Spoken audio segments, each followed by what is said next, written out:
I went to Kuwait to visit my friends there. I was planning on going for about a year.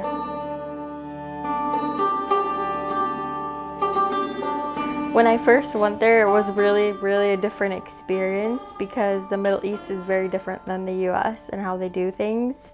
So a friend and I were hanging out and we wanted to go to the Friday market, which is a place where there's a lot of traditional items that are sold. The market usually is very busy and crowded with a lot of people. You even have like a yard sale section. It's huge. But the place where they sell the animals is outside the building area. So it was mainly like a parking lot.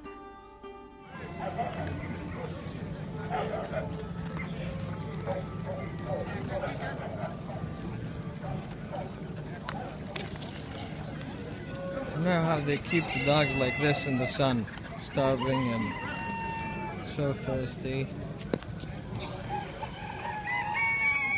It was pretty hot, and they kept the dogs outside in small cages with horrible living conditions in the sun, no water, no food, crammed into a tiny space. He just lays and eats. There was a small, I think, German Shepherd that they just tossed to the side because it died. It was probably a few weeks old. They have no care about animals. They think of the animals more in terms of how much money they could make. So they don't want to feed the animal a lot because then they think they're losing money. Or they just want to breed them and sell them so they could have dog fights. They don't really care about animals in the sense of to love them.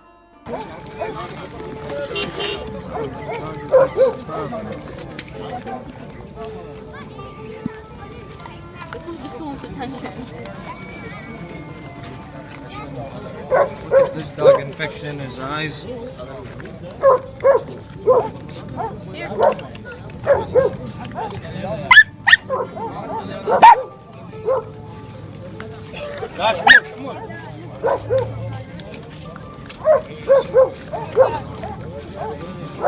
This one's starving, literally. Yeah.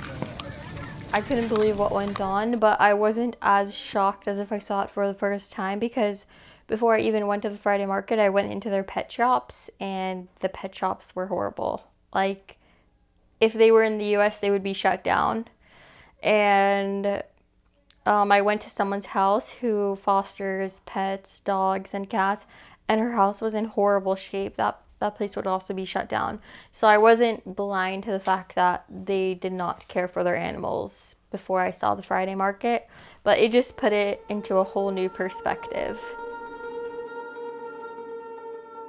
My friend noticed that there was a dog, very skinny. It was looking for food. So I parked and then we went over to the dog and the dog was sitting underneath the car. So I was just like, let's take him.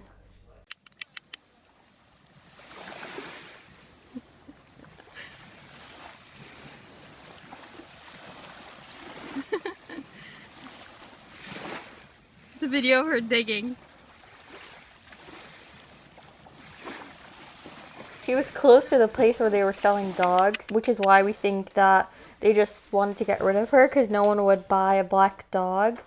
So we think that they didn't want to kill her, so they just let her go just so that she would starve because it was a weird place to find a dog right next to where they sell dogs. It was kind of apparent that they didn't want her.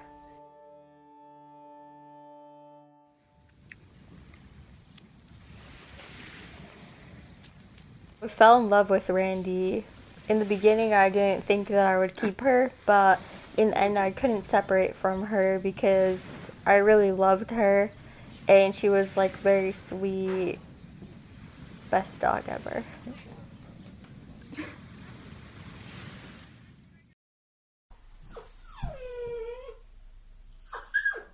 For the first day that we had Randy, we actually thought she was either hit by a car or disabled because we would take her outside and she wouldn't stand. She didn't stand on her back legs. She didn't stand the whole day we had her. She just laid down and we were so worried about her back legs. We were thinking we got a disabled dog, which is why nobody wanted her.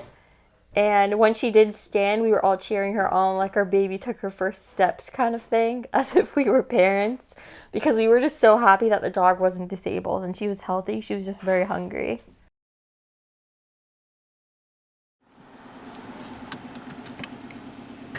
So Afshan was another American who was there in Kuwait because her husband's working there. She was a huge help in getting Randy to come here. She helped me arrange the documents, paperwork, vet visits, everything.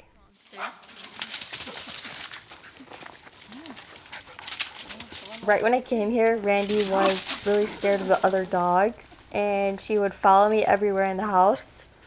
If I was upstairs in my room, she would be upstairs in my room. I came down, she would follow me. She had like no place if not with me. She didn't know what to do. Randy actually became really good friends with Kelby, one of our dogs. They play all the time. They really formed a bond.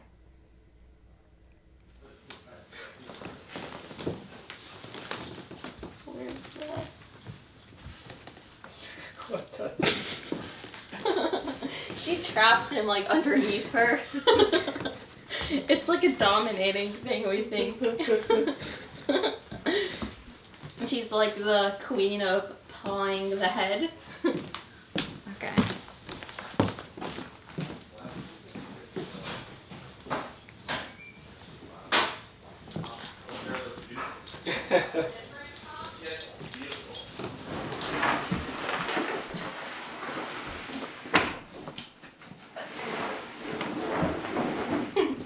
She literally loves the carpet.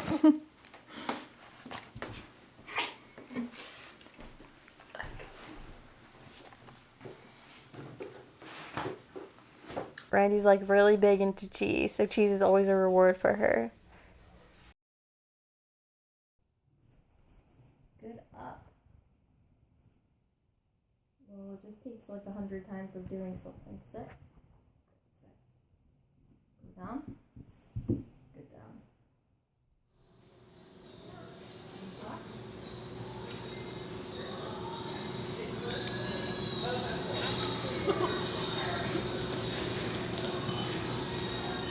Randy's going to puppy classes this week, but she's very well trained.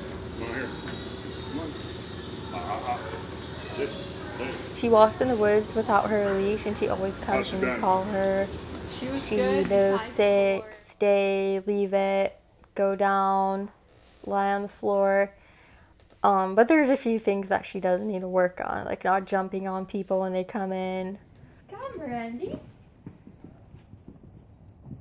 We are going outside to play. Yay, this is Randy's area that she dug up. That's all Randy's doing.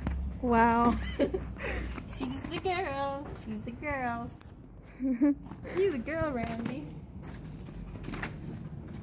Well, I think it would be very helpful if the people in the Middle Eastern countries were more educated about animal rights and about how to treat their animals and how to love and care for animals. Hopefully someone will go there and spread the knowledge so that we could give other animals like Randy good lives that do live in the Middle East and change the way that things are being done there now.